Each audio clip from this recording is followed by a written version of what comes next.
Hey, what's going on, everyone? I can see we have some people in the chat already. What's up? Hello, guys. It's me, Mario. No, I'm sorry. I'm not Mario. I'm Rodolfo. And welcome back to another The Proper Way.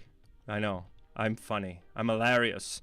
So, welcome back. So, in this stream, as you guys probably know, we're going to do props. It's basically focused on props.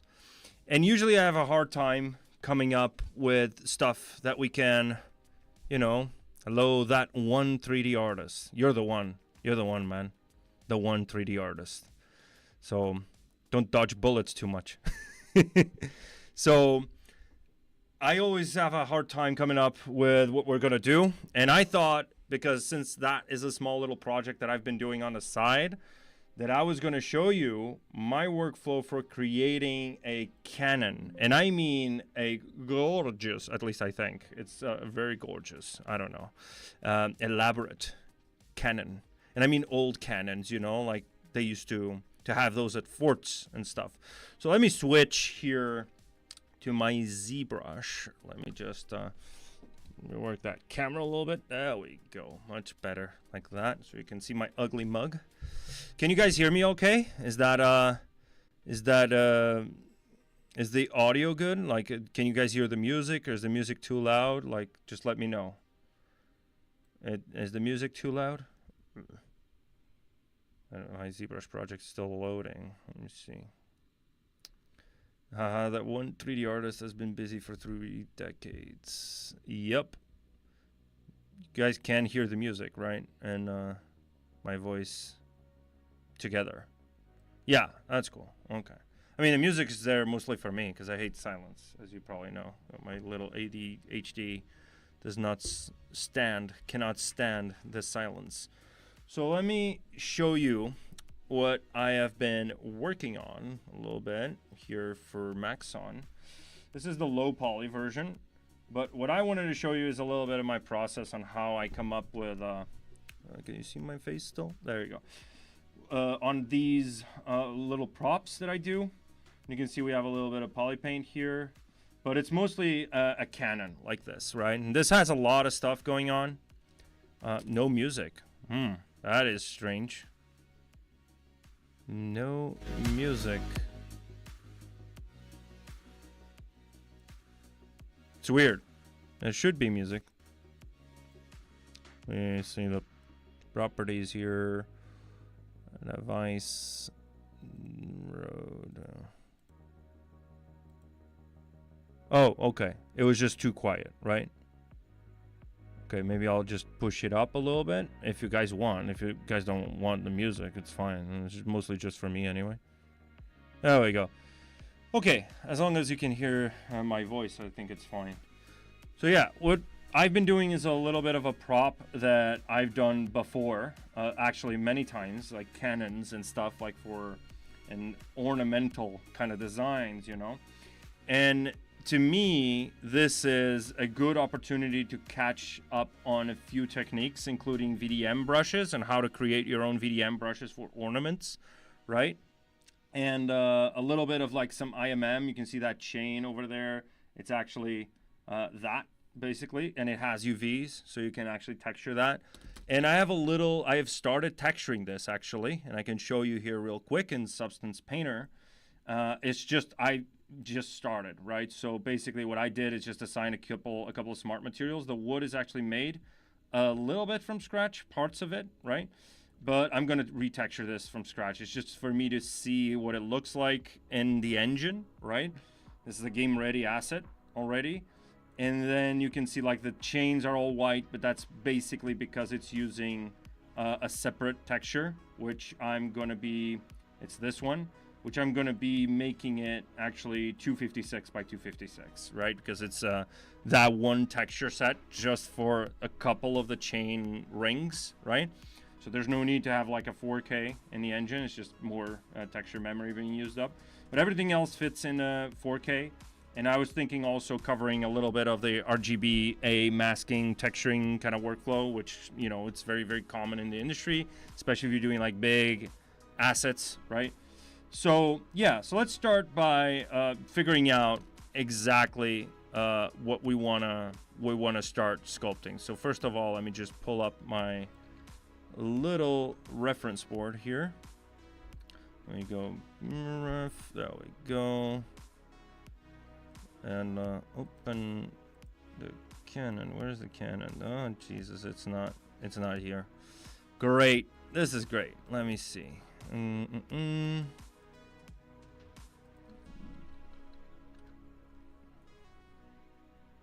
Let's see. There we go. There it is. So I have a few reference images over here, as you guys can see, right? My little pure ref scene. And I'm going to make that transparent so you guys can see clearly. And I was looking at a few of these. I'm not copying it one-to-one. There's obviously a few influences here and there, like you can see like that. There's no chain around. Like the chain is not really realistic in the sense that it's not functional. It's more there just to showcase how to use different texture sets, right? And have some ornaments on the Canon without losing resolution, that kind of stuff, right? And trying to figure out the mechanics that go into something like this. Is a 3D object, obviously, but it's more like about how it actually functions and works. And you can see there's a rope that connects the one ring here, which I completely forgot to include here, that should support the Canon, so when it fires, it just doesn't just fly off, you know. Yes, I did. I did UV unwrap in ZBrush, and then I did all my packing and stuff like that in Cinema 4D using some, you know, to set the textile density and pack it together in the same 0-to-1 space, right? So obviously, when it comes to like UVing, you need to use, well, you can use ZBrush like I do, especially for like a first pass where you just want to preview how it looks in the engine. But for the like production level UV mapping, you obviously, like, this is a hard surface object, so you need, you know, straighten shells and have all the shells like really straighten. Try to occupy at least like 80% of your UV space, you know. And there's ways you can tell like the percentage of the UV space that's being, you know, occupied. Otherwise, it's like wasting 4K textures in memory for nothing, for dead pixels, right? So yeah. All right, so first and foremost, going to cover a little bit of some, which is shared amongst hard surface techniques, and later on in future streams, I might cover like dedicated like hard surface props. But in this case, like, I'm just going to start by sketching out this base, which is usually how I start. And then we're going to go over everything else, right? So I'm going to go ahead and just create a new project just so you guys can follow along, sort of, if you want to. And I have a brush that I created for the VDMs, by the way, that I'm going to show you how to do that. So first things first is I want to have some sort of image in ZBrush, right? I could use PureRef on top of it, right? But in my case, I want to be actually using, and let me just open up an actual image that I have here. If I have a side view of that, do I have a side view of that? Let me see. Oh, Canon. Let me open file location. There we go. And this is the revolver. Nope, I don't have a side view, which is interesting. Okay, let's just get one real quick. Again, I usually use PureRef for big environments. It's mostly Miro, because it allows you to, you know, it has a lot of extra tools that PureRef doesn't have. And then I use Spotlight, which is what you should be using because it's much more practical, and I'm going to show you what I mean by that, right? As soon as my browser starts working. I mean, I'm streaming, so grab the model. Thank you. I forgot to ask you, did you do, if you did retopo? Yeah, I did. I did every single thing you see on the model that you see in Substance, with the exception of UV packing of the multiple subtools, right, was done in ZBrush. Retopology, UVs included, right? Color IDs, like the clown masking, right? That kind of stuff was all ZBrush. Give me a second. This is taking forever to open. I don't know why. What's going on? I just hope the music doesn't the stream doesn't die because of this. That is interesting. Well, I guess we won't be doing any of that. Let's just start with a cylinder, I guess. So I'm going to go ahead and just use my gizmo primitives, right? And I usually start with like either something that's perfectly round is perfect, because then you get a gauge of like the thickness as well from whatever image you bring in. And you have two ways to bring in reference in ZBrush, right? You have the spotlight way, which is what I usually do for small props. This is not small, but you know, if you're not like super precise and you're still like experimenting with it, then I would say just use spotlight. But if you're precise, if you want to be like super precise, like with a very specific mechanical design or something, then you want to maybe go over and use the reference, right? The draw on the grid. So I'm going to show you both. I actually found a nice asset here, a nice image. Let me just import that into ZBrush. So the first thing I'm going to do is actually bring that into as a texture. So you go to texture palette, right? And on your texture palette, I'm going to go here to import. And I'm going to import that directly because I'm lazy, and so I just put it on my desktop. And this is the image that you get, right? It's something like that. It's the front view, it's the top view and the side view of, I don't know, some generic illustration I found on Pinterest. It's probably, I don't know, AI crap, but, you know, whatever. So I'm going to go over and I'm going to show you first the orthographic way of bringing in reference. You have more, actually. I have actually a ton of them here on my Pinterest board, because sometimes I'm just scrolling on Pinterest, right, and just clicking on a bunch of references, and I'm like, oh yeah, this is cool, this is cool, this is cool, and then I forget to put it on my actual reference board.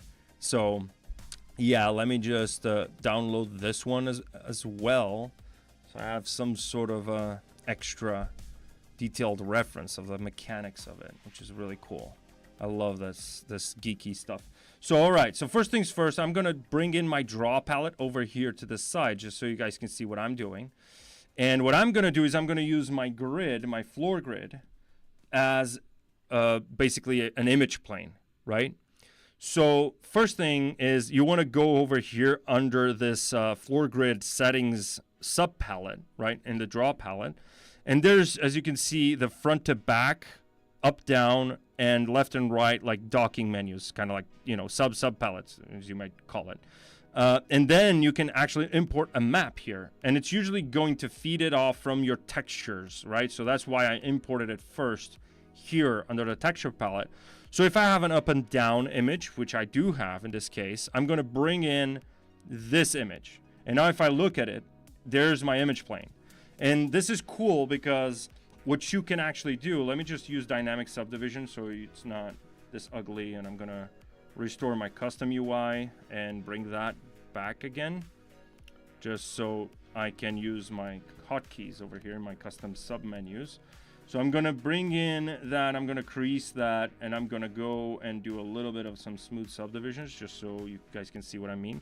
And over here on our front and back sub palette, what we're going to do is we're going to go ahead over here and change this fill mode. And you can see basically our fill mode, if you hold control, is going to tell you fill mode 1 keeps the reference images at 25% opacity. This is useful if you're doing a lot of like stuff, you know, multiple objects, and you don't want that one object's blueprints covering up everything. So, but what I like to do is I go to fill mode 3, and fill mode 3, as you can see, unlocked a couple of these sliders. And you can see now that our mesh is actually kind of like semi-transparent, right? So now what I need to do is I want to rotate this image first, because this is not, you know, it's not you know, correctly aligned, right? So what I'm going to do is I'm going to go over here to, not elevation, sorry, this is going to be at 0. And I can project this on a mesh, first of all, right? This is interesting. And then, oops, a daisy. I need to have that in. This is the front and back. I'm in the wrong one. I'm in up and down. So you can see we have both here, right? So on the up and down, now that we have an image, we have the scale, which means we can scale that image, right? And I don't want to scale it too much because it is the same image. So it's matching the proportions, right? If this blueprint was drawn correctly, in 2D, which means everything matches, right?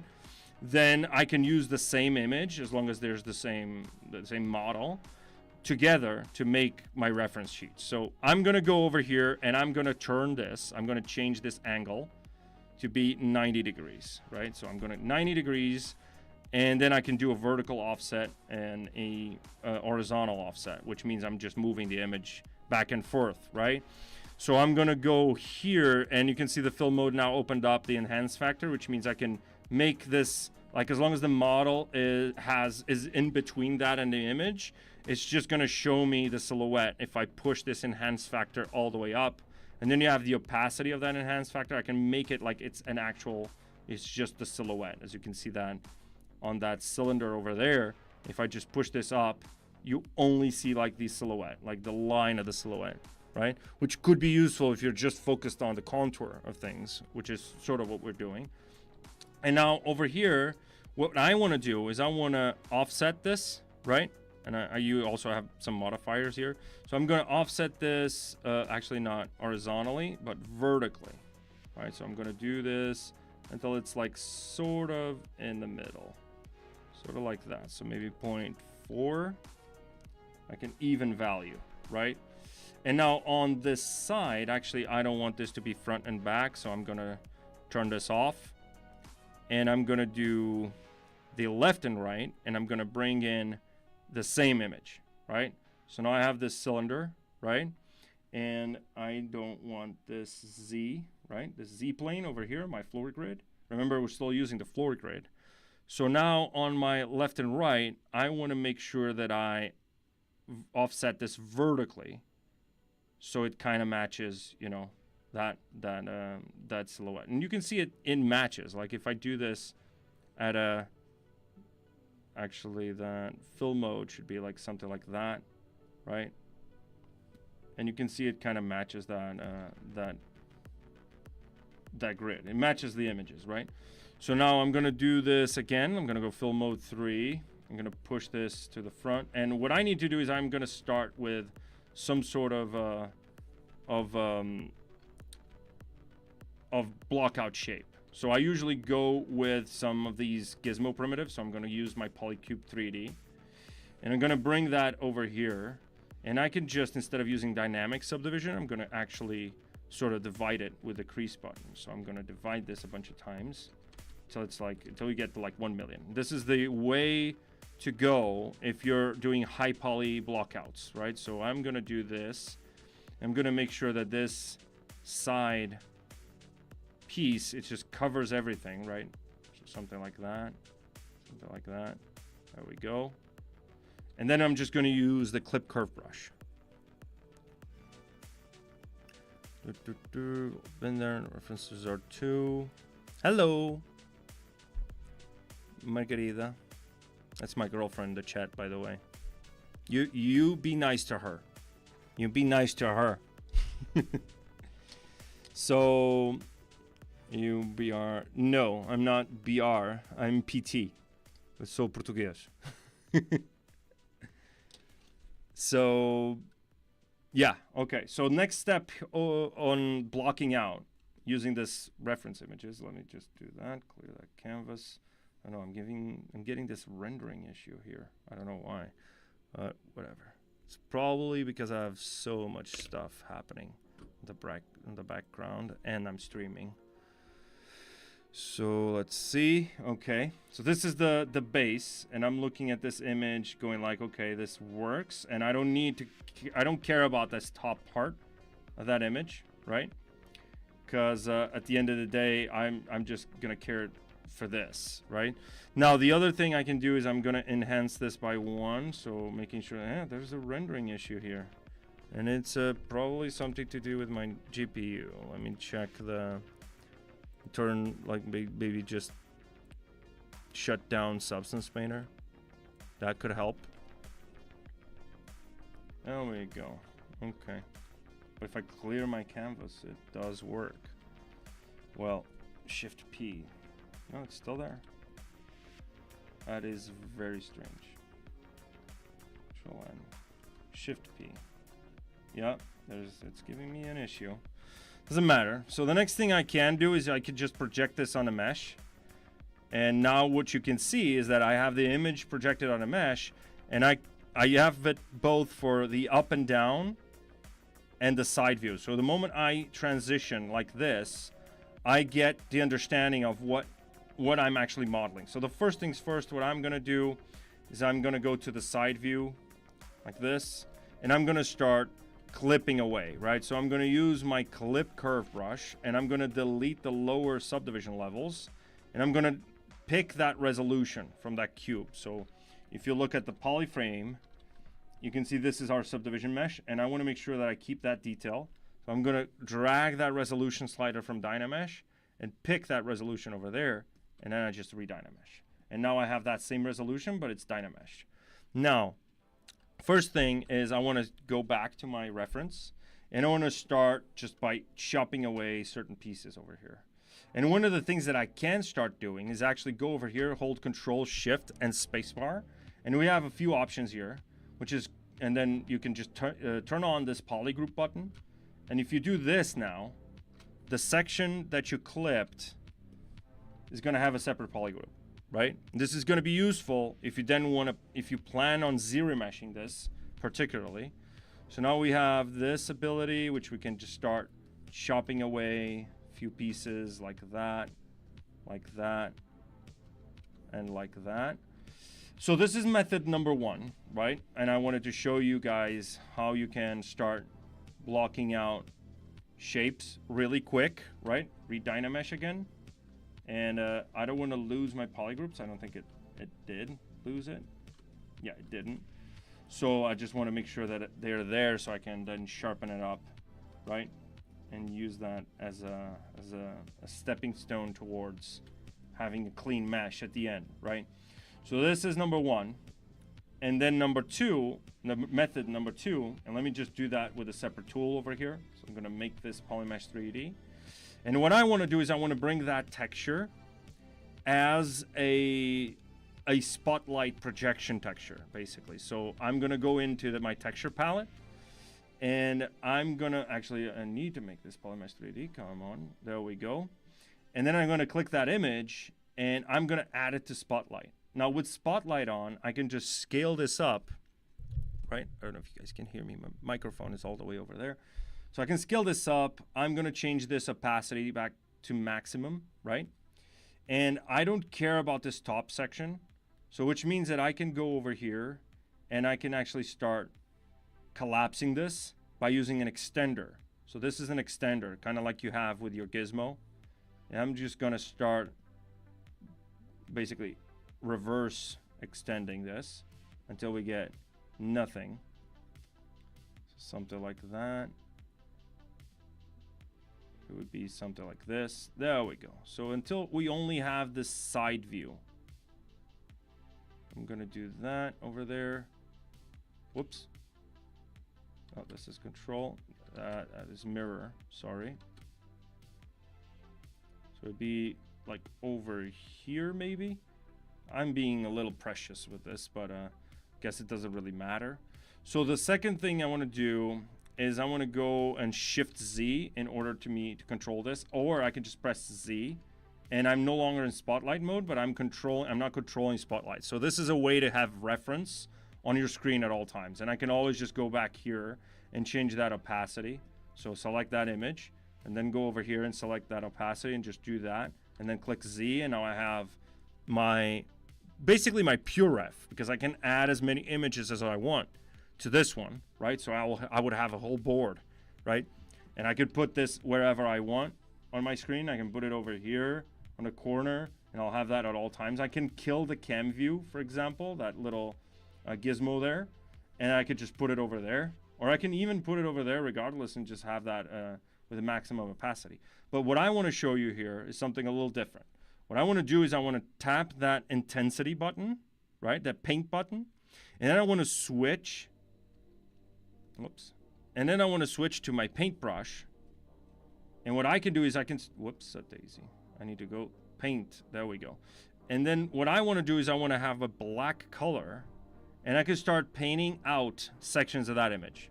Because ZBrush interprets pure black as transparent. so 0 value, right? And it is looking at as this as sort of like a transparency channel. So what I want to do is I want to actually hold control and click and drag, and it's going to do like a fill, right? It's kind of like in Photoshop when you click fill, right? And you have a fill tool and then just fill the entire thing. So the better the resolution of your image, the better result you're going to get. But to be honest, I don't really care because this is just reference. So I can just paint out a few of these sections over here, and I'm going to be fine. So I'm going to paint out the name of the artist, sorry, or Richard. Follow that guy, I don't know.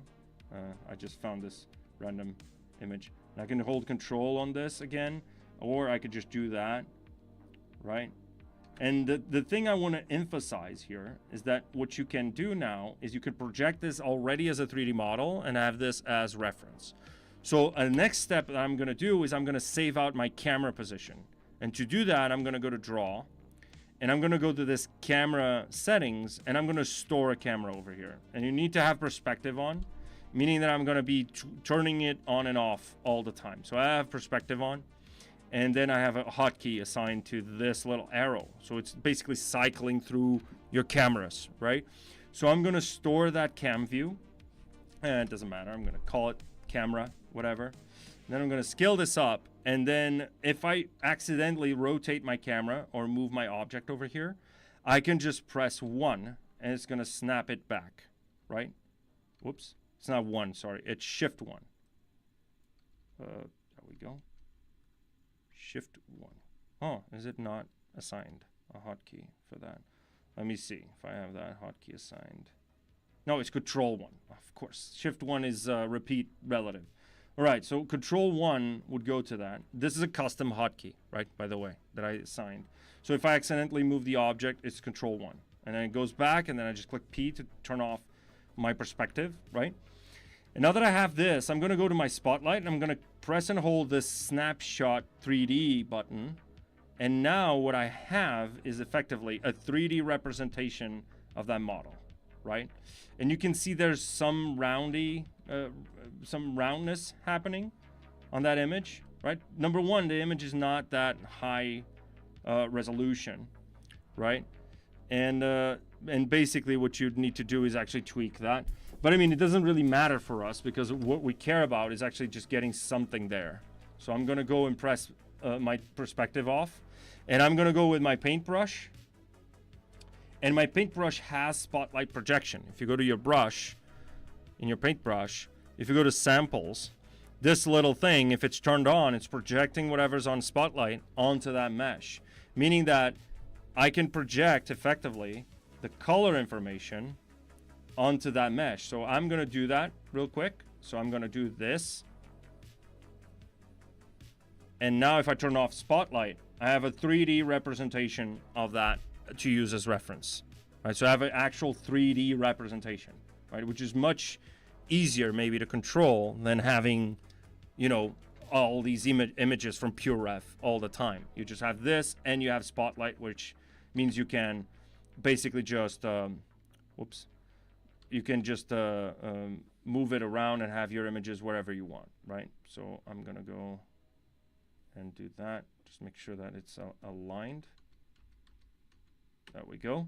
And again, if you for some reason rotated your object, Control 1, and you're back checking 1-to-1 your reference, right?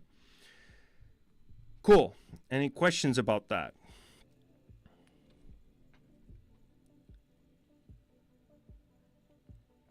That is wizardry. No, it's not. It's not. This is a Wingardium Leviosa level of spell making. Yeah. Well, thank you. All right. So next step for me, if I'm using this method, is to actually start chopping off parts that I'm not interested in. Remember, this is still like just pretty much a block out, right? It doesn't matter what I'm doing. So if I do this, for example, and chop up a section, turning off perspective actually before I do that, and then I'm gonna just chop up a little piece over here. Maybe this goes over here, and then this is straight. I don't need that over there. And I'm gonna go in and Dynamesh that. Oops, I have to turn it on, obviously. And you can see preserved the color, that Dynamesh, like the poly paint, right? And if you want to get rid of that, I can just go ahead and turn on my Sculptors Pro, which is under Stroke, Sculptors Pro over there. And I can just get rid of that just by smoothing out that surface. There we go. And we have this. And now I'm going to clip that so it stays within the realm of that reference. I'm going to do the same here. And I'm going to do the same here. And then here. And you can see we're starting to chop up a little bit more than what we need for our image. But I mean, it's kind of like, it's not super precise, but then you can just go back to your camera with your spotlight. So it can just go press Z and then Control 1 and basically match that. So I'm going to go and change this opacity maybe.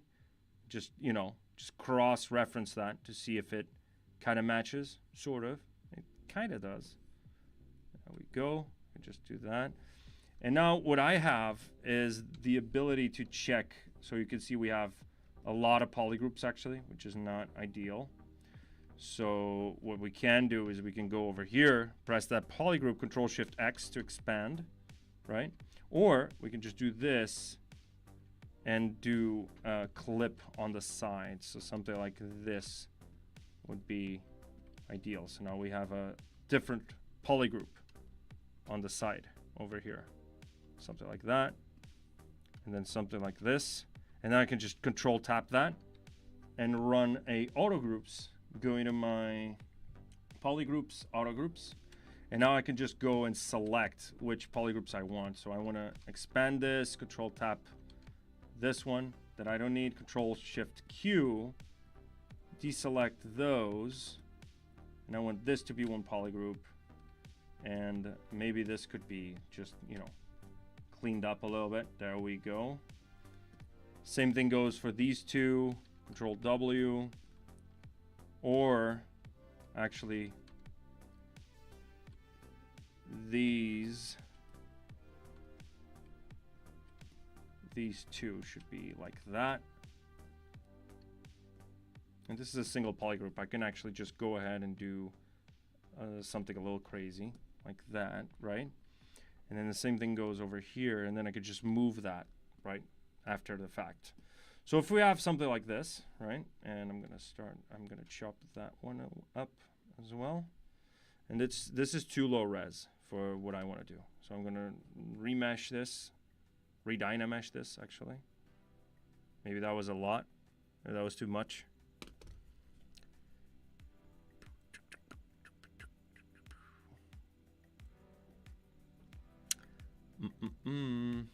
There we go. Retain the poly paint still. So we have 5 million. That's too much. That's probably too much. I'm gonna actually I don't need Sculptors Pro anymore. So I'm just gonna do a little smoothing over there. There we go. 1.8. It's much better for a piece like this. And now that we have, actually I lost the polygroups, which is very interesting. Go like this. And I want to make sure this is like that. I'm losing my polygroups. Well, that's fine. It's fine. Doesn't matter. So we have this, right? And now the second step would be, okay, let me go and Control, and actually could Shift Z, Control 1. And now I need the wheels, right? And I know this is round, so it's, you know, kind of like a perfect circle. But in this case, this is where the limitation starts to come in, right? Because you now have the wheels, and then you'd need something like a top view or something. Yeah. So what you're talking about, like the question is, could you also project your top-down image onto that first one to have a more accurate starting shape? Yeah, you could do that.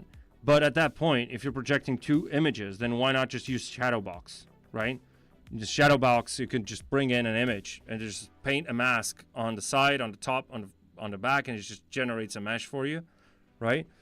So in my case, because I do like to start clean, low poly, kind of like, you know, kind of workflows, and this is in the wrong orientation. Let me just go like this and flip this around and mess up my reference. But I guess we can just match this sort of. There we go. All right. And now what we need to do is go over here to our draw. And I'm gonna delete the camera and I'm gonna store it again. Yeah. P. Again. Draw. Store. There we go. And now that control 1. And it matches the orientation. So now for the second one, what I want to do is I want to go ahead and just duplicate this by holding control, right? And then moving this to where the wheel sort of is. And then I'm going to switch this to a cylinder 3D, turn off my perspective. And I want to make sure that this kind of matches that, you know, that circumference. And then sort of something like that, right? And now I have that image, that image, actually not the image, but the wheel kind of matches. And I'm gonna split that, right? So if you can see, it's masked everything else.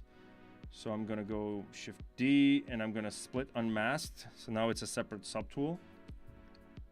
And in my subtool, I'm gonna turn off the visibility on that. And I'm gonna go to my dynamic subdivision. And I'm going to turn on dynamic, and I want to go to crease, and I want to crease by angle. And I want to crease by like 4, and smooth subdivisions are like 6, right? Now this is cool because now I like ZModeler, right? So I like to start blocking out ZModeler as well. So this is something else. And I also like array mesh, which means that I can start blocking out. I usually start, this is at an angle in the actual Canon, and you can see in the reference, right? But I usually like to start straight because it's easier to snap the camera onto, right? But you could just say, okay, let's start at an angle. So let's say the reference says it's something like this, right? And you're like, okay, but now I can't slice this precisely, right, from this view because I'm gonna have to guess. You don't, because what you can do is you can hold control and tap, and now your gizmo is snapping to that surface. And not only that, it is actually snapping to wherever point you're pointing towards. So if I want the gizmo to be here and then snap it to this point, for example, now I know that that gizmo is facing the normal, right? So now what I can do is I can hold Shift and tap that little arrow, and now my camera is facing that, right? And now what I can do is hold Shift and then tap and let go of Shift. And I could just tilt it like that. And now even though the model is at an angle, my camera is facing directly at that object. And now I can store a camera, right? Again. So this is another trick. As you can see, it's at an angle. If I just move this around, it's at an angle.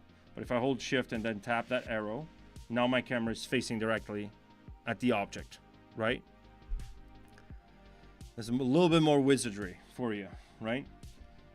So I don't want this to be tilted because I don't like working on tilted stuff at first. And I want to start building my this bottom part, right?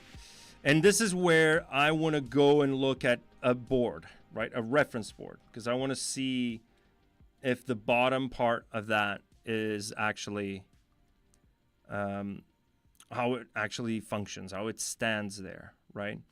So this is something where I would bring in those images from the draw palette, right? So I'm gonna go here and I'm gonna turn on my floor grid, and you can see that on my floor grid, I have that turned on, right? I have those images there. And if I turn off spotlight and turn off polyframe, they should be there. Turn off perspective. Let's see, draw. It's not there. Oh, it is. It's projected. Sorry, I'm stupid. It's projecting on a mesh. All right, so I want to go here and I want to not project this on a mesh. So now we have something like this, right? And obviously this is now not in the correct orientation. So what I can do is I can actually orient my whole object, right? Because I don't want to, mess this up. I'm gonna go back to the orientation it was. So I want to go to my gizmo, turn on this pizza box stack, right? Which is your subtool multi-selector, right? So it's transpose all selected subtools, right? It's a transpose set.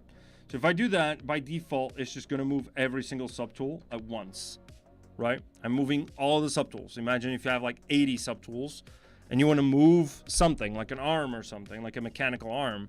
That's a pain in the ass if you have to move every single subtool individually. So you have this, which is an ability to move everything at once. And I'm going to go ahead and turn on my floor grid, and I'm just going to rotate this like so. Right? And I'm going to move it to where I feel like that should be. So it should be like that, because then it's going to be rotated anyway. As you can see, it's kind of tilted. And now I need to move it up as well so it matches that reference. So now as I'm moving, my other camera with spotlight no longer works, right? So that's a big issue. In this case, I can just, change that that mesh. So I'm going to use this actually because it's a little bit more precise than spotlight. Spotlight, I usually use that method for like smaller props, like a revolver or something, or I don't know, some ornament or some detail on a mesh, like an ornamental shape or whatever. And you can actually come up with your patterns, right, on Spotlight. I mean, if you guys want, I can show you that, like how to make complex alphas with Spotlight, right, by using a Boolean system that we have in Spotlight. Right, so as we have this, as you can see, it's kind of like matching. This is not really, so I can just go and clip circle. Where's the clip circle? There you go. Actually, clip circle center. It just drags a circle like that. And I'm gonna try to match that over there. Whoops, it's I have to press Alt. So I'm gonna go like this, hold Alt. And there we go. So it kind of matches that. And I'm gonna go back to my clip curve, making sure that I have this properly, I can turn off my poly paint just to not confuse myself with a shape, etc. And again, as I have this, you can see it's kind of like freeform because you're using Dynamesh. And you could use the knife curve brush as well, right? But I feel like clip works fine. It's rough and it's dirty, but it works, right? So I'm gonna have that draw palette open at all times so I can just have the ability to tweak this as I see fit. And I think that is it. So let's start modeling a little bit. So I'm gonna start the block out by maybe duplicating this one and just going maybe like 35%. Maybe not, maybe holding Alt and Shift to snap and just basically scaling on every axis except the one that you selected. So going like this, 0.5. And now what I want to do is I want to start using array mesh. So I'm going to, in my case, my hotkey for array mesh is Alt-A to turn it on.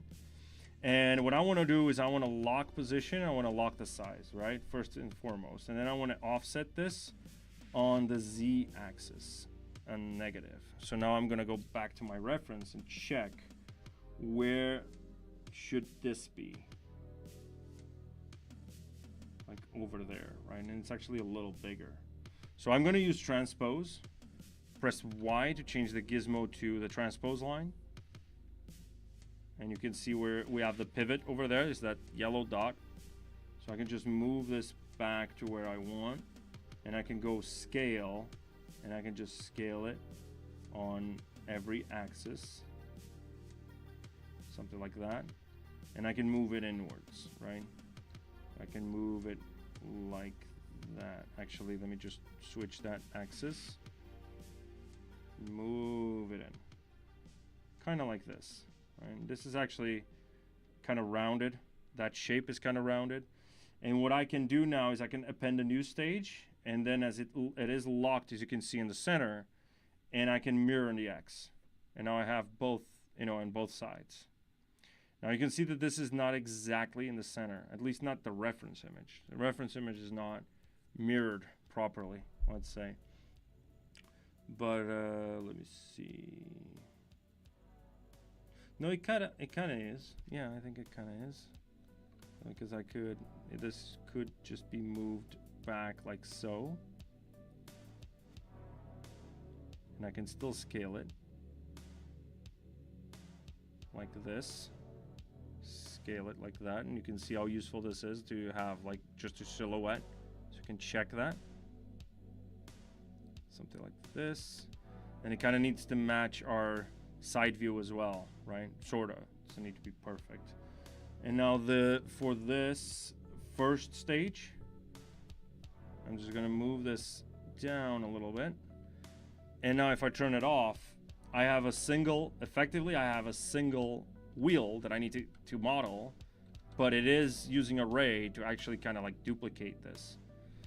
So I'm actually gonna look at this reference and I'm gonna move this up ever so slightly. And I think it does work, but it's kind of tilted. You can see it's kind of like tilting up. I mean, it's fine. It just means that the thing will be like tilting up a little bit, which is perfect for Canon, right? So we have this, and I have the same polygroup, so I'm gonna run a auto groups, polygroups auto groups. I'm gonna Alt Control tap this one, and I can do two things. I can actually start with a sphere, or I can use ZModeler. Let's go ahead and use ZModeler, actually. So I'm gonna go BZM for ZModeler, Shift D to turn off that dynamic subdivision. I'm gonna solo this out, turn off my array mesh so I can just focus on this. And I'm gonna hold Alt and just start painting polygroups. I'm gonna paint some polygroups over here, Alt, and then drag and shift to shift. So I can basically borrow that polygroup and paint it over. And same thing goes here. I don't wanna mess that up. So now what I wanna do is actually, I wanna delete that polygroup island. And then I'm gonna go to this edge and I'm gonna go and close convex holes. And I'm gonna choose something like, I don't know, some round corner. So if I do this, now I can drag to the left and right to change my curvature, and up and down to change the resolution. So I can do stuff like this, for example, which would give me a weird result, but I guess with dynamic on, I can have a nice preview of that. I actually wanna try the circle one. So I'm gonna do circle. It's just pushing that up. I'm gonna do that with the wireframe off, pressing D. I'm gonna do that and then just drag that up and down till it kind of matches. There we go. And now, as you can see, it's different and it has different polygroups. I don't want that, so I'm gonna actually, whoops, turn that off. And I wanna deselect that, Control W, and there we go. So now what I can do is I can hold Control. Actually, I'm gonna go like this to mask it, flip it over. And then I'm gonna hold Alt just to scale this up, scale this down manually. Doesn't need to be perfect, again. And I'm just trying to match, you know, that little dildo from the top view, you know. So I'm gonna do this like that. Push it down, and there we go. And now if I do this, this is kind of like the result that I'm getting, right? So I can also do the same thing for this. I can also just go ahead with my array mesh. I can even copy this second stage. So I'm gonna go press copy, and over here, turn it on, lock position, lock size, and then reset and paste. And now we have both. I can just model one, and it's gonna do both sides, right? Which is pretty neat. So I can move this over here, which is more akin to where it would be, and that gizmo can go over here, and now I can just do the little matching trick. So it'd be something like this, right? It's actually a pretty small Canon if you think about it. So yeah, this would be the first step, right? And I like the few of these patterns over here that I see on my pure ref. So you can see like I got inspiration from this one to get that little curvature on the bottom, right? And then with the wooden section.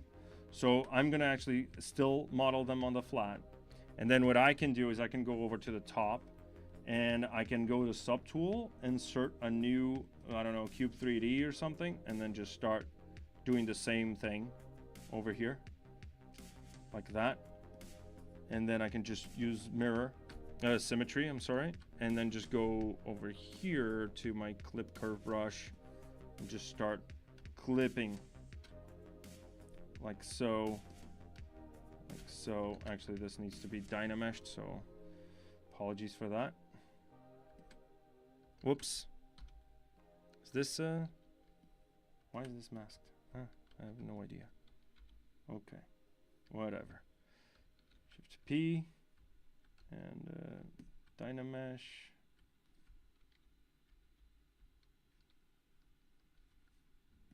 All right, there we go. Actually, I need one polygroup dynamesh, and now I can just go ahead and start chopping up the pieces that I need for this, and there we go. And now we have a little bit of a mesh that kind of resembles what we have in that reference, right? Turn off perspective, move it down, thicken it up a little bit. Something like this. There we go. Doesn't need to be perfect again because we're still gonna move that thing around anyway. This could also be, like, I don't know, clipped like that, right? Something like this, and then you could just rotate it in to match that angle, sort of, right? Okay, so cool. Now, well, this is a rendering issue, so it's fine. So now, how do I basically make that little iron band going around, you know, around that model? So in order to do that, I have to ZRemesh this because this is dirty as, you know, AF. It's not really clean geometry, right? So what I can do is I can go over and try a ZRemesh real quick. So I'm going to go to geometry, ZRemesher, turn on keep groups. I'm going to smooth this by 0.1 and go like a double first. So my first iteration, adaptive size down to 0, ZRemesh.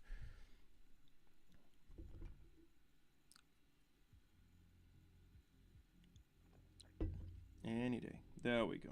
And now I want to start going it and doing it by half. Now we have a few stray polygroups, and if you get an error, it's probably because you have some sort of non-manifold. So if you check, you can see there's one face with multiple references on the same vertex. So you could just click fix mesh and it will fix it for you.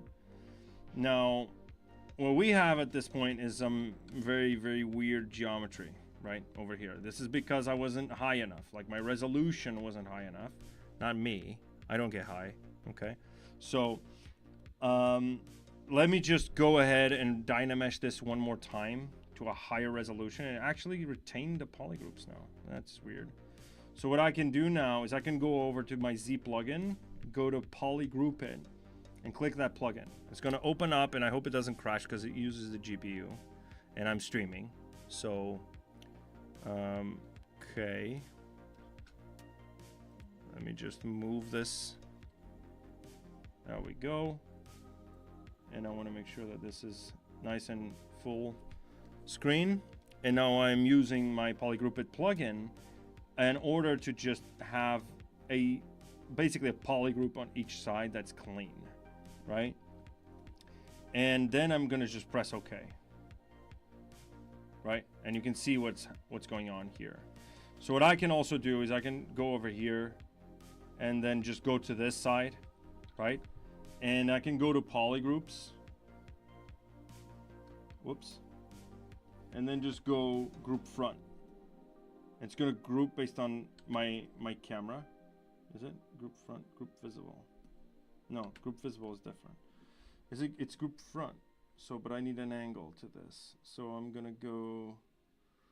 Was it group? No, it was a masking thing. That's right. So I'm gonna go to masking.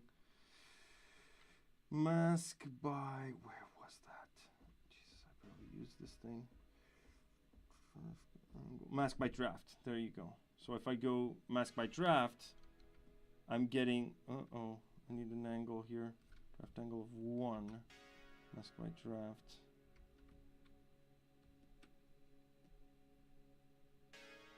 So I'm gonna set the direction first. That's probably it. There we go. So now I can see, you can see I have a mask here, right? And what I can do basically is just get this to be a polygroup, right? Just a little dirty, as you can see, or I can just slice it. Maybe that's cleaner and easier. So I'm just gonna clip this with a polygroup and then get rid of that one because that's gonna be a stray. So something like this, right? And then delete hidden, geometry modify topology, delete hidden. And whoops. Click curve. There we go.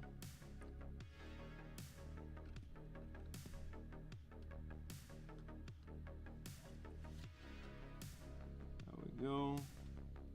And I think that's it. I'm gonna push this over here just to make sure that those are kind of compressed. Right, there we go. And I want to make sure that this is also sliced properly or clipped. Not clipped, actually. I want to slice this. Slice curve like that. So now I have 2 separate polygroups over there, and these 2 are going to be like that, and I'm going to slice this on the bottom. Now we have nice polygroups, right? You can see over here, if I turn off the line, some polygroups for each of that. So I'm going to do the same here. Do like this. Or actually, something like that. And then these two are going to be the same one. And I'm going to mirror that. So I'm going to mirror and weld with local on. There we go. And I actually want to mirror the other way. So I'm gonna go like this, and in order for it to be like super easy, I'm just gonna rotate my gizmo and use dynamic local subdivision, which is looking at the gizmo, right? So I'm gonna go mirror and weld, and there we go. We have a kind of clean geometry, sort of. All right, so now is when we are ready to go ahead and let's just fix the mesh just to be sure, and just do this. Run a ZRemesher.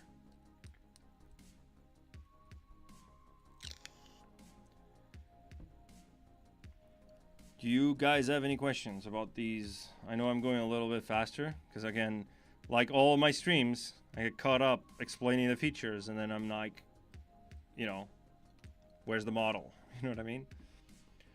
So let's see if this ZRemesh doesn't crash my my machine, because it's doing a lot of polygrouping.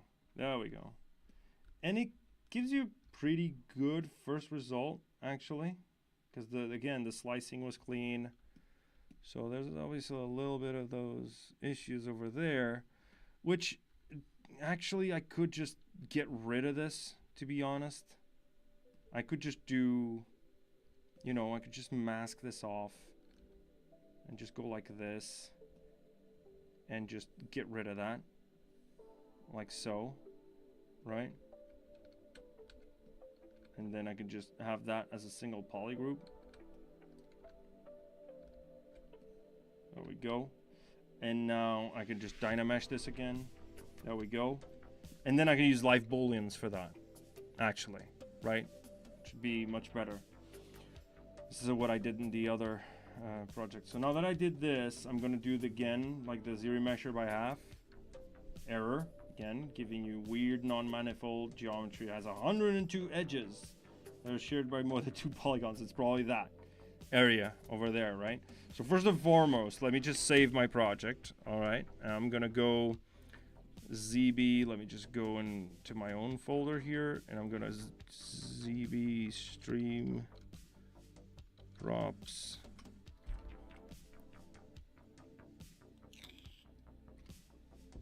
And there we go. And now I want to fix the mesh. And there you go. Fix the mesh for me. ZRemesher.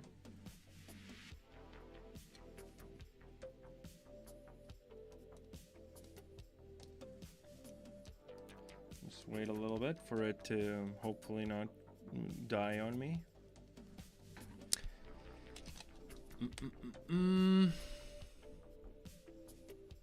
Let me check here with the... Yeah, there we go. Okay, so there's some issues here, as you can probably notice. What I need to do is I can figure out, okay, there's a hole there, so I'm going to close holes, and I'm going to make these its own polygroup. Like just an entire like an entire loop around that. What I needed to do probably was before doing that ZRemesher, I would want to clean that up. You can see that there's a bunch of polygrouping here that shouldn't be there, basically, and just clean that up a little bit. I can run a polish by features, right? I can do a little bit of a mirror here, mirror and weld, and keep that symmetry on, so ZRemesher gives me a symmetrical shape. And I can go over my deformation. Let's go deformation, polish by groups, just polish them a little bit. So it at least gives us some sort of like, let me just turn on that open circle. There we go. A little bit more. So basically what ZRemesher is also doing when you turn on that smooth groups, right? So because it wasn't high enough, let me just fix the mesh. ZRemesher. Hopefully it will be a little cleaner.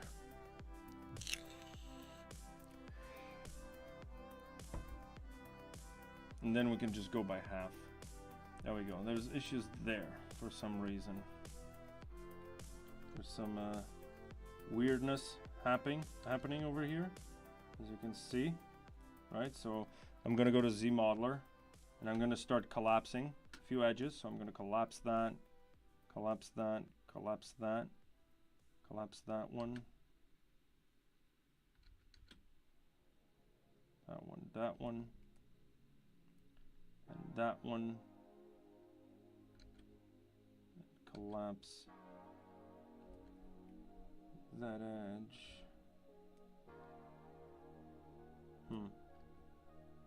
Smooth that out a little bit. It doesn't need to be perfect. Again, it's just so we can aid ZRemesher a little bit, and then we can also just click retry, right? Unless we change the topology. I'm just going to ZRemesher by half, and you can see how cleaner it is. Much cleaner, right? Just because you did a little help, you're just helping ZRemesher, right? Come up with, you can see there's some poop over there. So I'm gonna close holes, and this is gonna be its own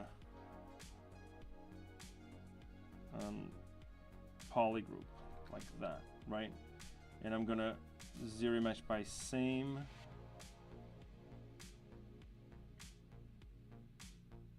There we go.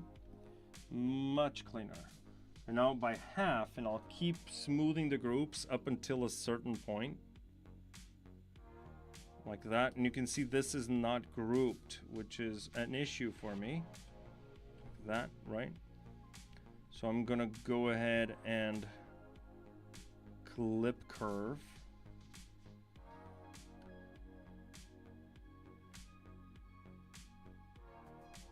Whoops. No symmetry. Clip curve. There we go. And then ZRemesh by half again.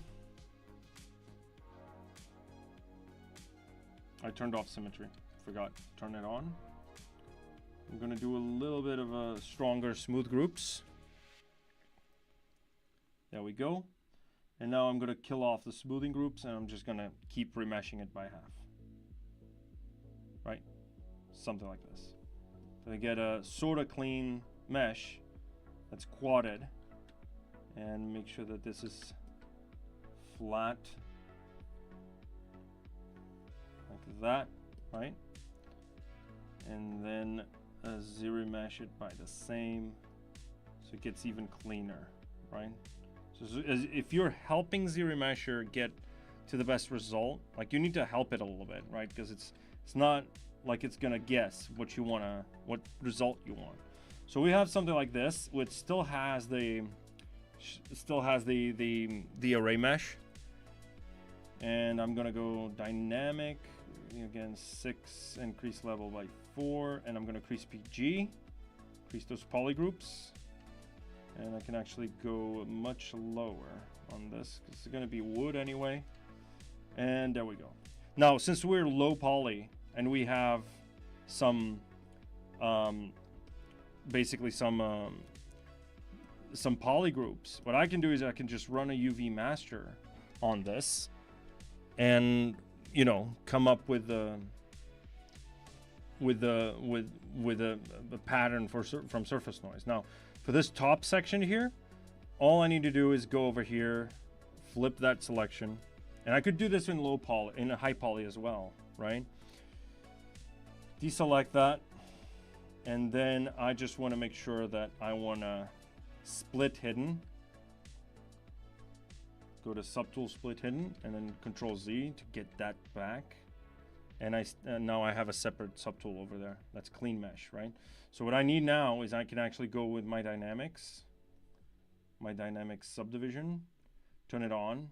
Turn on some thickness. The offset should be going out, maybe not 100%, maybe like 60. And I don't want that smooth subdivision. I don't need any smooth subdivisions. I can just do this. And I can do this post subdivisions or, you know, before subdivisions. And let me see. I can do a little bit of smoothness, so it smooths out those edges, right?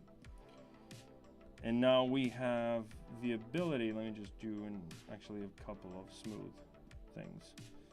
I'm going to do a little bit of that, and there we go.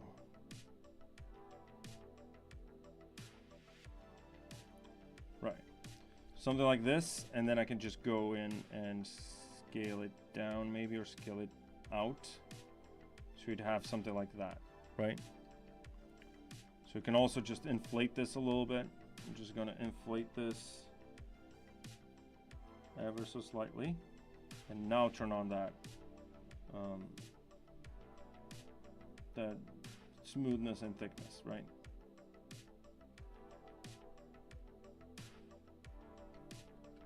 I'm going to turn off my creasing, so uncrease all. So get a little bit of a rounded edge over there, and you can see we have a few weird polygrouping happening here.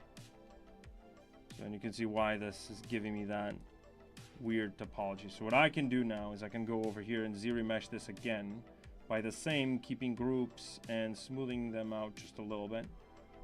And you can see it basically gives me that. You see that rounded bottom part? There we go. That's exactly what I want, and I want this by half actually. So something like this, right? And now with thickness on, we have that, right?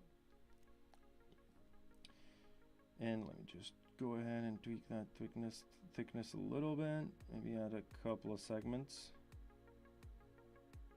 Like that. And I want this offset to not be 100% like this. Okay.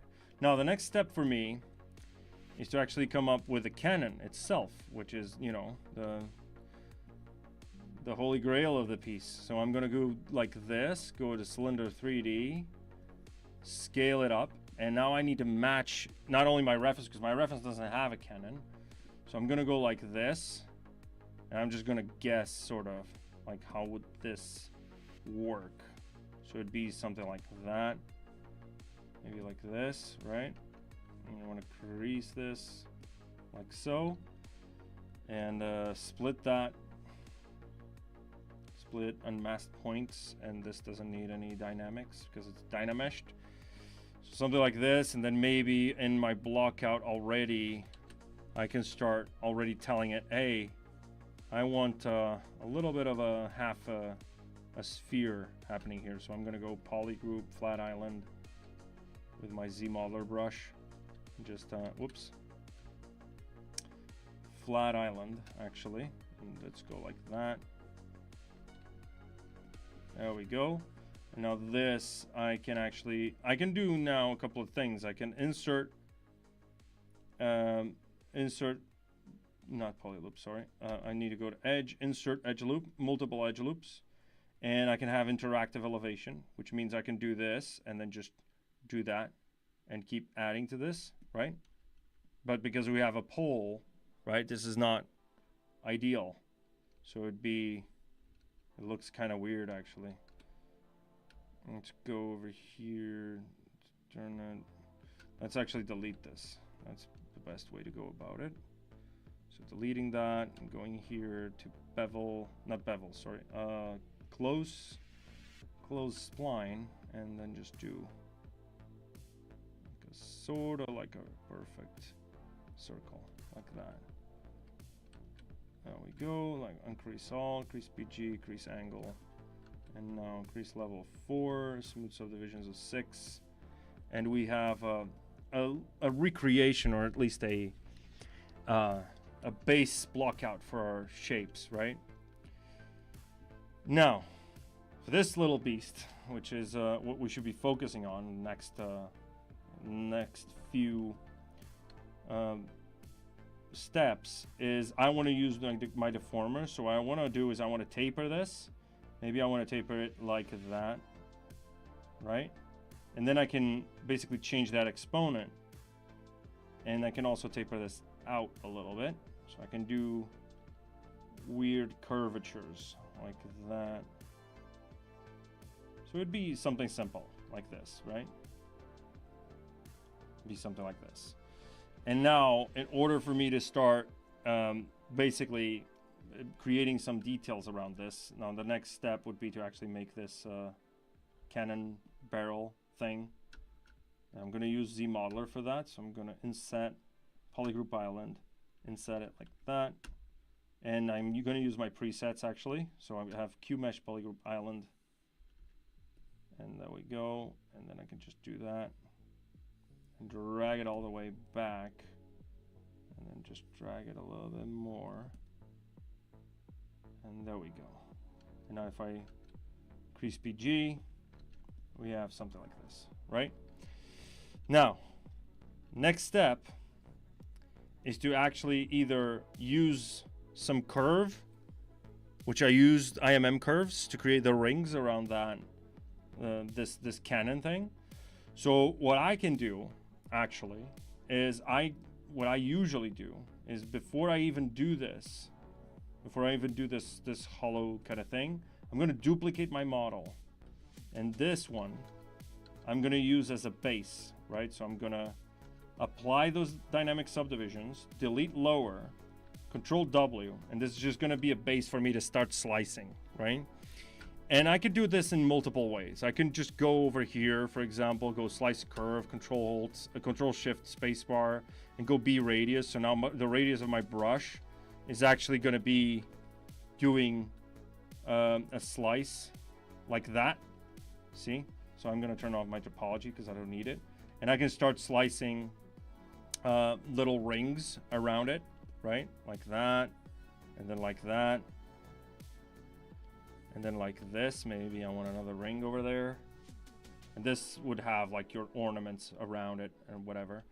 And now what I can do is I can either use panel loops, I can retopology, I can do ZRemesher, I can, I don't know, make some an IMM curve brush and then just frame it around those polygroups, right? And in my case, I actually want this over here, but it's going to go around it, right? Or you could just extract this, clean it up, ZRemesh it, and then just use it as a low poly thing if you're into like, you know, low poly subdivision kind of workflow and ZModeler. Now, this is one way to go about it, right? Where you can just go over here to edge loop, go panel loops, and you have those loops over there. So I can go and maybe I want to go ahead and add some more thickness, maybe 0.05 is fine. If I add panel loops, you can see now I have a few rings, and I can just go like this. Whoops. I can go and select those rings alone. Or, and you can see our ring is kind of like sitting around that, right? And you can see it's actually touching that surface because the actual panel, like this inner face, is the original face, right? And we didn't even need retopology. It's just giving you those panel loops, right? And it's high poly. And the fact is that if I turn on my topology, you can see it is pretty clean. It's giving me some clean geometry actually, right? From those, like that Dynameshed slice that we had before, right? So we could just go that route and we can tweak that bevel profile. But what I like to do is I actually like to, instead of having the B radius on, turn off B radius. And I could just go ahead and do, whoops, not this one. Go slice, turn off B radius, there we go. And I can just start slicing the sections that I want those rings to be. So I want one of these here, and I want another over here, let's say, right? Actually, I want another over here, like matching that. So then this would have your, like the turning things, right? Like the supports. And now what I can do is I can just select or mask. So I'm gonna mask the ones I want. I want these three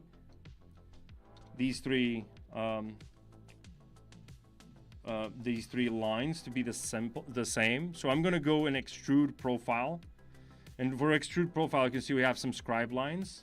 And I usually start with this one, or you can do a different pattern, but I just use this one. And I'm just gonna go to stroke, curve functions, and frame the polygroup border. And you can see that it's actually not taking masking into account, but that's okay. We can just go over here and then select the size. Let's go a little small, and this tap, and now you can see we have some rings going around that cannon, right? So now we can just go ahead and go masking, not masking, sorry, subtool, split unmask points, and there you have it. You have your cannon rings. Now, obviously, this one is a little too low poly for my taste, and it's probably because the curve itself is not as high poly as it should be. So I'm going to actually tap that one, because that one I don't care. And now I'm going to basically go to subtool, split unmask points, and that one, this one actually, is the one I don't care. So I'm going to delete this one. This one I care about, so I'm gonna delete as well. I want to delete this ring because I don't want that to be the same. Delete hidden, and there we go. And now we have some cool cannon rings going around our mesh, right? And this is sort of what I did, right? Now, last topic of the day, right? So if I want to make sure that I'm using this high poly version just for detailing, that kind of stuff, I want to make sure that this is actually, let me just clear that, delete those curves, and I'm going to select just these, and I'm going to frame that mesh, and now I want to select a different pattern. Let's say, I don't know, let's just do a circle, like a pure circle or something like this, where you can just tap. You have this different kind of design. So let me just increase that draw size. Whoops. And I want that curve resolution actually. So I'm gonna go to curve step, not curve step, sorry. It's under brush. I think it's under brush. Is it under brush? Let me check. Curve res. There we go. Let me just go up that resolution. No, it's not. It's the steps. Yeah, of course it's the steps. So it's steps. Let's do 4. If I tap that, oh, there you go. It's actually the opposite. Let's do the stepping. Needs to be 0.1, so it's a tenth of that. But now it doesn't go all the way.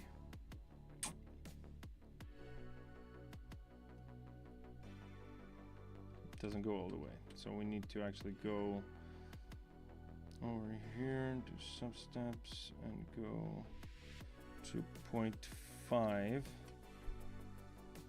Oh, it just doesn't go all the way for some reason. 0.5. Let's see.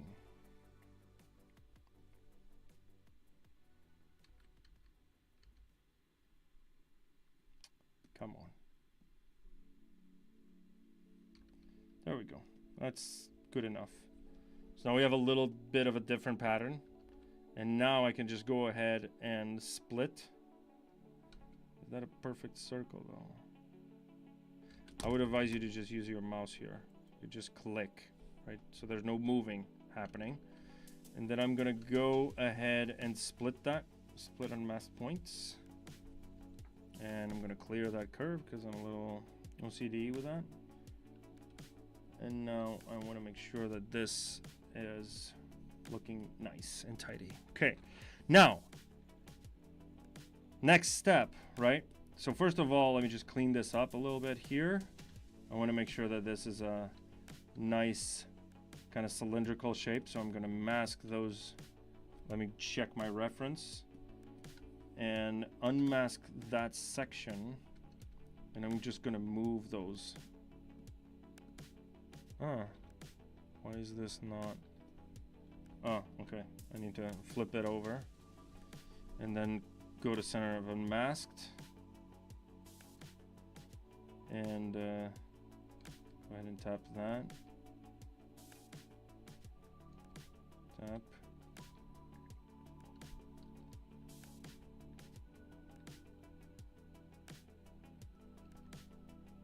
Just move it up.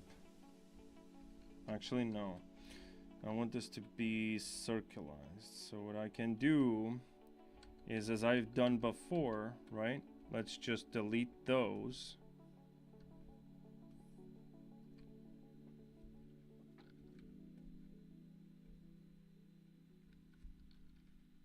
Right. Let's just delete those. Go delete hidden. Right, that's perfect. Shift D. And I want to start bridging this. So Z modeler. And I want to bridge edges. So I'm going to bridge this. And I can do the same over here, same over here, same over here. And now I'm going to go insert an edge loop, a multiple edge loop thing. Keep polygroup, and I just want to change that elevation. And I can do this with the dynamic on. So I can actually match that curvature a little bit better.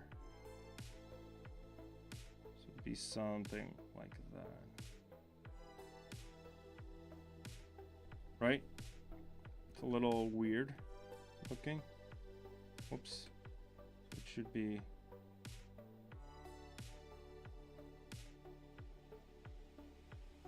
Something like that. Right? So now we have a little bit of that roundness. It's not perfect, but still. And now what we can do is we can start playing around with some live booleans, right? So I'm going to insert a cube there. So I'm going to go to my IMM brush IMM primitives. And on this primitives, I'm just going to select an insert cylinder and just insert one over there, right? Like right there in the middle. And I'm going to split this. Split on mask points. And I'm going to make sure that this gets big enough to match that. So it would be something like this, right? Or actually more like that. So you'd have this cylinder going in there, right? It'd be something like this, where it's just supporting the cannon. And I can also, now that we think of it, I'm gonna delete this, and I'm gonna go and move this with the pizza box. Select all of that and just move them sort of like that, right? Something like this. Just to make sure that it's a little higher. something like that. And now I don't want this one to be seen. I want that one for sure. I want to have it dynamic subdivision on that. And now we want this to be our kind of like preset for that section, right? So we can actually go over here and mess around with this. Let me just scale that up like that. Make it sit over there so it's more even. And then we can just control tap that one and just move it up ever so slightly. Mask those polys, move it up, mask those. There we go. That's going to be our main kind of like, you know, shape. Insert it over there. And now duplicate this, and this is going to be our subtractive, and this is only going to subtract from over here. So I want to make sure that that is on. And I'm going to make sure that this dynamic subdivision is on, but without any thickness. I don't want any thickness. And I want to have a few creases. So I'm going to make sure it's creased. And if I turn on live Boolean and I scale it up, we have this ability.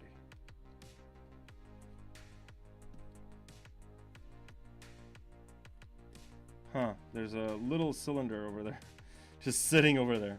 That's very, very weird. Okay, I must have pressed with the IMM.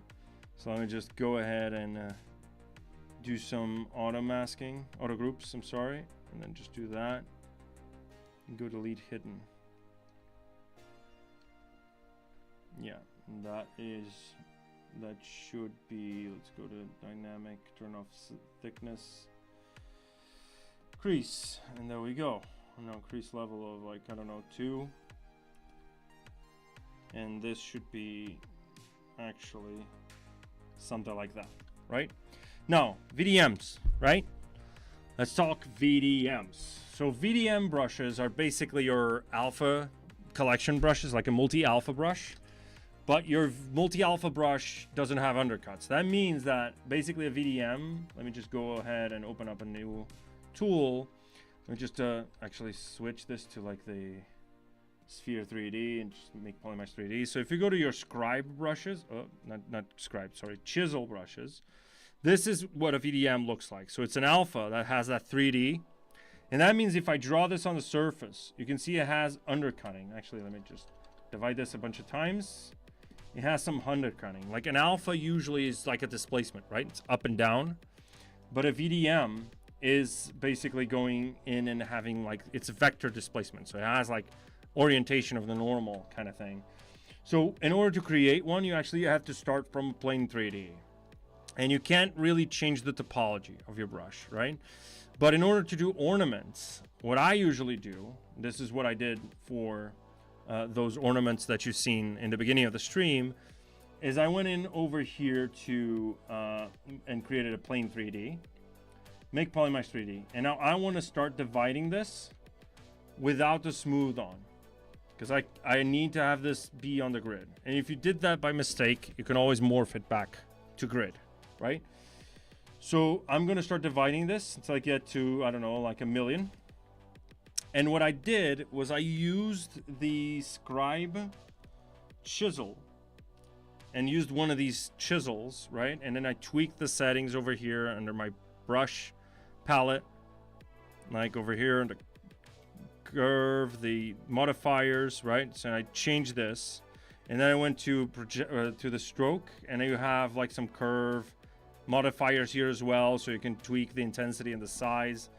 And I just started drawing, and then what this does is actually cuts in, right? And since this allows you to have undercuts, and to be honest, it doesn't really matter, because if you're doing like ornaments and stuff, you usually don't want a lot of undercuts, you know? So yeah, in order to do like holes and like arches and stuff, you're not going to use a VDM anyway. So in order to do like a whole library of things, what I did, like first and foremost, before anything else, I want to store a morph target, right? This is important, as you'll see later. So because if I have a morph target stored and I do a stroke like this, and then I tap outside, if I do another stroke like that, and then I do that, you can see it's not going over that. It's looking at the morph target. And the moment you stored the morph target, it was a flat plane, right? So if you didn't have the morph target stored, and if you, let's just delete that morph target, and if I did this, and then tapped outside to confirm, and then I did this again with Alt on, you can see it's just going over that. And this works with scribe lining, by the way, for hard surface. If you want to start doing, I don't know, some scribe, and start scribing some patterns, like, you know, this is not the scribe, I'm sorry. The chisel brush, that's right. So if I want to use this chisel brush and I want to start cutting some panel lines, and I then go and cut like this, you can see like it's just colliding with that.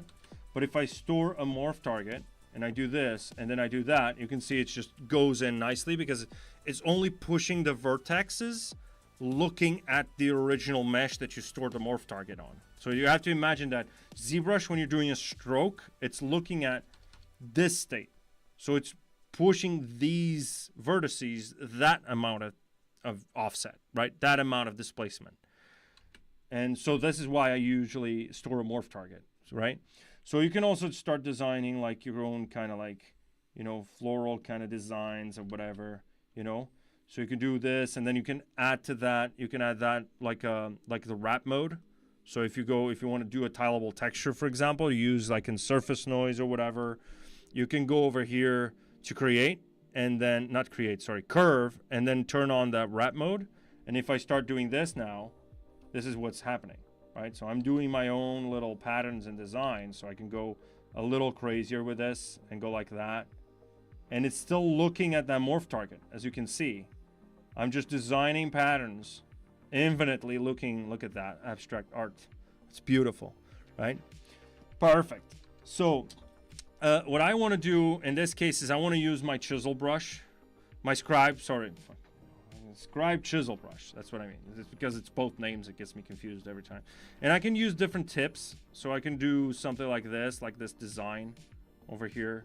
Maybe have it be a little thicker and just Alt tap that curve. And you have a little design like that. And then you could just go and do that. And you're doing like your own like ornamental shapes and designs, right? Yeah. And then as you do this, give me a second.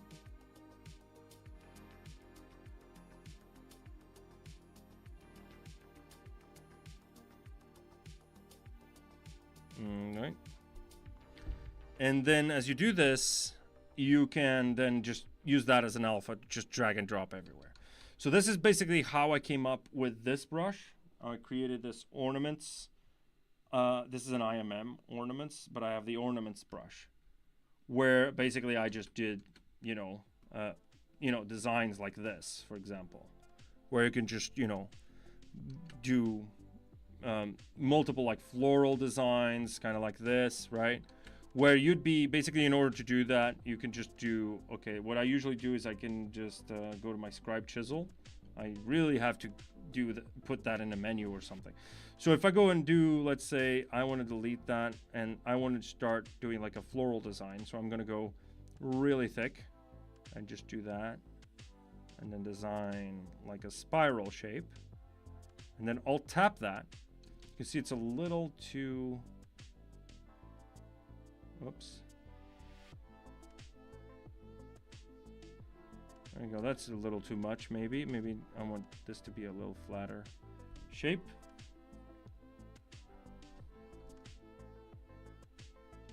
Something like this. And what I also want is, in order for this to work, I don't want any like fat tips on the bottom there. So I can go ahead and go to stroke and go to this curve fall off, and then just do something like this. And then if I do that, No, it's not this. What was it? Was this it? Something here, maybe. No, it was this. That's strange. It's a little slow. I have no idea why. So let's do stroke. Delete that curve. And I want this step to be 1 in order for me to do this. And I actually want this sub steps to be like that. So you can see like this sub steps is actually controlling that stroke. Let's go over here to curve step.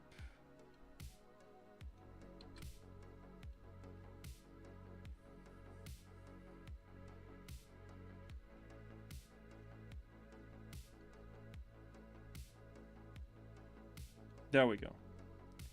Much nicer. So I can keep moving this.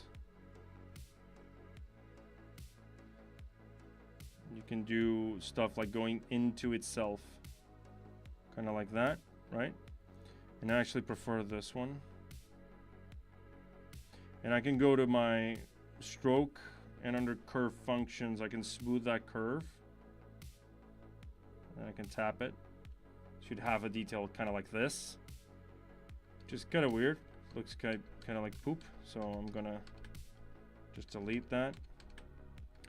And this one, and what I'm gonna do is I'm gonna design.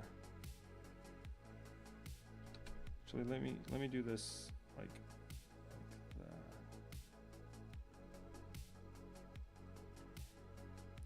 So something like this. Like that, right? I like that one. Now what I can do is I can make it even thicker. I can do this. You can see like it's going very thin and then super thick at the end, and then it grows thin again. So what I want to do is I want to actually delete those last points under the stroke and make sure that this is kind of like all flat over there.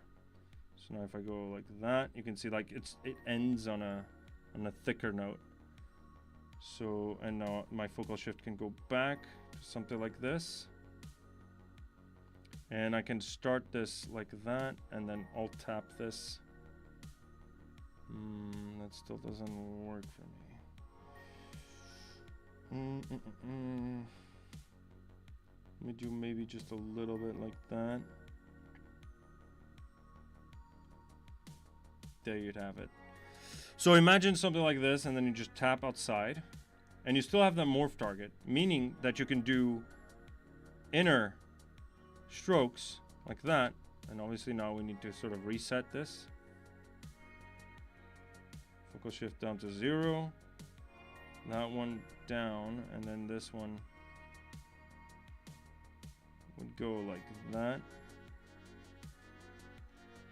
Then we have like this little floral tip, and you can also just reduce that intensity so it's not as intense, right? Something like that.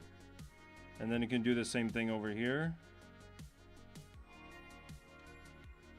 like another floral design, right?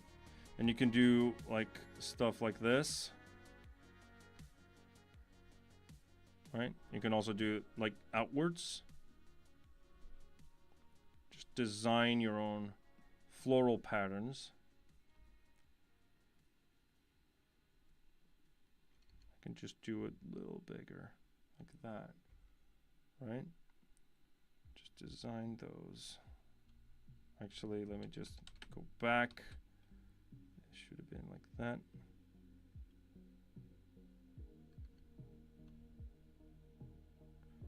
Like that. And then like this.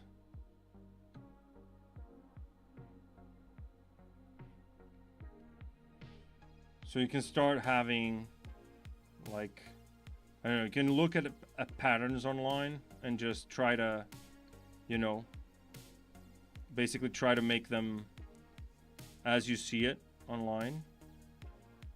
like, you know, in architecture designs and stuff like that. So you can go like this.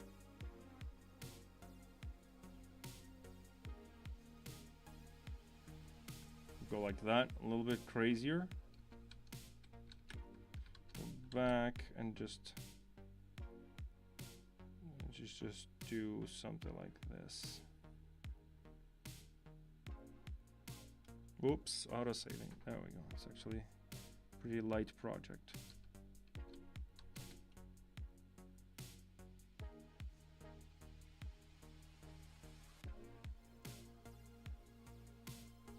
Should be something like this, let's say. You can move those to make it a little smoother. Right? And let's say you have this design and like, okay, I need to soften up this a little bit and make more of like a tip over there. Maybe a little thinner. Maybe like that, right? And then maybe keep that stroke going. Actually, let's take a look at this before we even do. Should be something like that. And you can sculpt on top of this, not like you can't do it, right? So if you have that design, and now you're like, okay, I want to make this an alpha, right? What you want to do is you want to go to another like VDM brush, like your chisel brush, Chisel 3D. And you want to go over here and click Create Multi-Alpha Brush. And it's going to create, you can see a 3D pattern, and that's because you can have undercutting. So let's say, in this case, I want to have some undercutting. So I'm going to go Damien Standard, and I can start with a lazy mouse, just chiseling away at that, so to make it. And this is something I do go over with my sculpting brushes, like just a little bit more of that lazy radius, just go like that, just to fix that curvature a little bit. And again, remember that you still have your morph target, meaning that you can still basically morph back to, I like using the smooth directional just so I can keep that curvature kind of consistent. You can see that I'm just doing little curved strokes, and then I can just go like that, and then curve stroke with the smooth directional just to fix that a little bit. Very low intensity.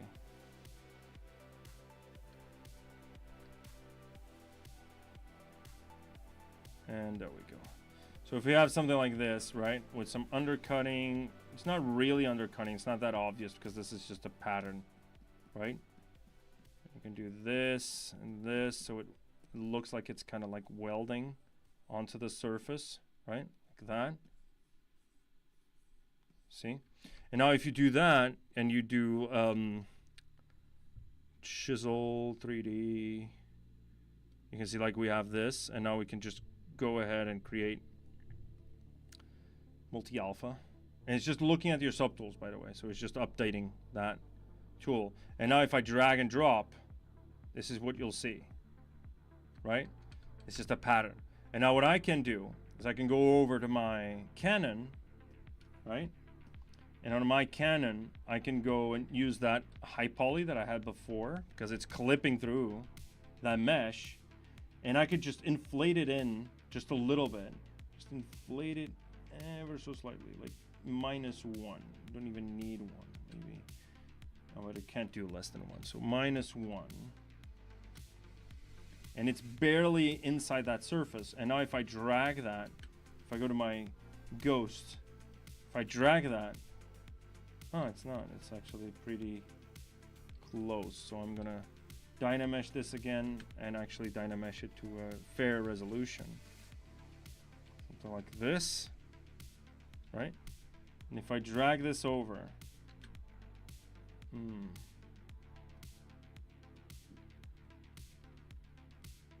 why is it not? Huh, it's like Boolean. Why is it Booleaning that thing? So I'm gonna go to subtool, let's see what is happening over here. Oh, it's, yeah, because it's not visible, right? So Live Boolean has a hard time with that. So I can do like a mirror thing so that I can just, you know, design a pattern like that. I can go over and around a mesh because I know this is kind of like symmetrical, right? And hi, new people on the chat. So if we go over here to under my transform and I'm going to use the Z axis as a radial symmetry counter, I can do like crazy floral designs like that. See that? It just goes around. This was just with one brush, right? You can start designing that, and then you can go with your smooth directional just to blend it a little bit, right? Something like that. And then you get your designs, right? Basically, this is what it is. And then I can go, I have a few of them here in my ornament brush. And I have like this one, which is perfect. I can just go ahead and draw it in the center. I mean, just use my symmetry, but in this case, I want to X without without that pattern. So I can go a little bit crazier with this, but maybe not too crazy because this is already, I need this to be a little higher in terms of resolution. So I can go maybe like that. Also, another good idea is to store a morph target before you do any of this. So I'm going to go back and I want to make sure that this is like, you know, at a fairly high resolution. I just smooth that out a little bit. There we go. We have 5 million polygons. So if that's not enough, then I don't know what is. And we want to make sure I want to draw this design. So you can see now I can even just clip through, and especially if I have a morph target. So if I go ahead and do a morph target, now we can't dynamesh, by the way. Once you store a morph target, you can change the topological order. Because then what you're doing is you want to do, let's say, a design like this, but you have a little pattern, and I want to make sure that they kind of match. So maybe something like that, right? With a little bit of double cutting. And now that I have this design, what I can do is I can go over with my previous design and start basically going, actually the other brush that I just created with you guys. So let me just go to the chisel 3D. And now I want to do that, that radial kind of pattern thing. So I want to do it maybe like 16. And I can start, and you can see it's just clipping through that. I can go a little bit crazier on this, right? And you have that kind of design on your cannon, like your, well, it's a little stretchy here, obviously for obvious reasons, but I can just go back to my ornaments brush. This is ornaments IMM with a lion that I sculpted. It's gonna go a little crazy. Look at all those lions. It's like this lion shape I sculpted. And then let me see. Oh, it's going to my ornaments, and I'm going to use that ornament. And I want to make sure that this is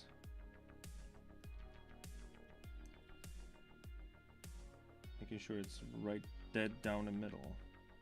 That's center.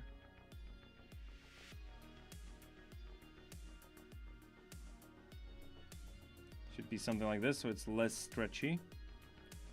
And then with this or something else, I can just go ahead and do like the Z radial symmetry thing. And if we just do like a pattern like this, and then maybe, or maybe instead of that, we could just have like a floral kind of design to it. See that? Something like this. Right? With such highly detailed patterns, how can we preserve them in a lower resolution? You don't need to preserve them. It's going to be baked. So you're going to have that as a normal map. If you're doing a game asset, that's what I would do. If you want to preserve that curvature and stuff, I would just do your UVs first, project those details, subdivide it, and then decimate with keep UVs on. And then you have a very high, very dense mesh that has the original UVs and it has that elevation, right, for those patterns. It depends what your target is, I guess. If you're targeting film, then probably that would be a better way to go. But if you're targeting games, then you don't need all of that detail. It's going to be seen as kind of like blend. Again, let's see if this doesn't crash. Let me just save this, so I don't lose all my work, and then I can pull my hair off.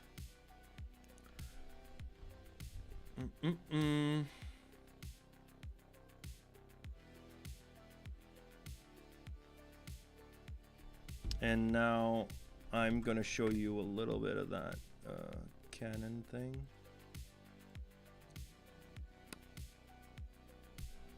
There we go. So this is the same technique, same workflow, and you can see that it's grabbing that as normal maps. Obviously, this is not ideal for certain details that are too like elevated, but you can see we still get a pretty nice result. This is actually not a baking artifact. This is more of a Dynamesh artifact than anything else. But you can see like all these patterns are basically those patterns that I just showed you, right? They're just, you know, spread around and sculpted. And this is in substance, obviously, but it starts here sculpturally, right? So we can do like, I don't know, like a pattern like this. Or that. Or maybe I would want to actually do this pattern or that pattern.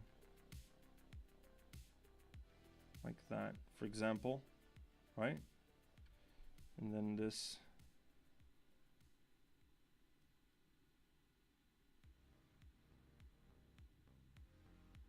Like that. Should get a nice cool little pattern over there, right? And then you have to keep in mind this is a mesh that's underneath it, right? So yeah, I think we're going over time already, but I mean, I was having fun. So yeah, so this is like the basic. Obviously then for this, if you want to start previewing this, I would just go Z plugin. Like very quickly run a UV master with polygroups. Just run it, right? There's like 15 polygroups. Why is there 15? Like what? Okay, let's just clean this up a little bit. There it is. Okay, so we can just do this, and then just this could be a single other polygroup, and then just go Z plugin. Unwrap. There should be 3. There you go. That's 3 polygroups. And now that we have this, I'm gonna go and flatten this. I'm gonna look at those shells, and I'm gonna try to straighten them as much as I can. Whoops. Obviously this is not gonna be perfect. You know, this is not ideal at all, especially for, you know, a hard surface kind of look, right? This is too skewed and wonky. But what you can do is with the morph, actually, you can go over here and you can aid it a little bit. So let's unflatten this. Nope, not morph target, sorry. UV map, and I want to morph UVs. And I want to go over here. Let's try this, actually. Brush, move brush. And we're going to start pushing this to be a little bit like straighter. Obviously this is not going to be perfect, right? So we can do that. We can go move topological and just go 1. It's just moving one of those. Let's move topological actually, so it doesn't work. So I'm going to move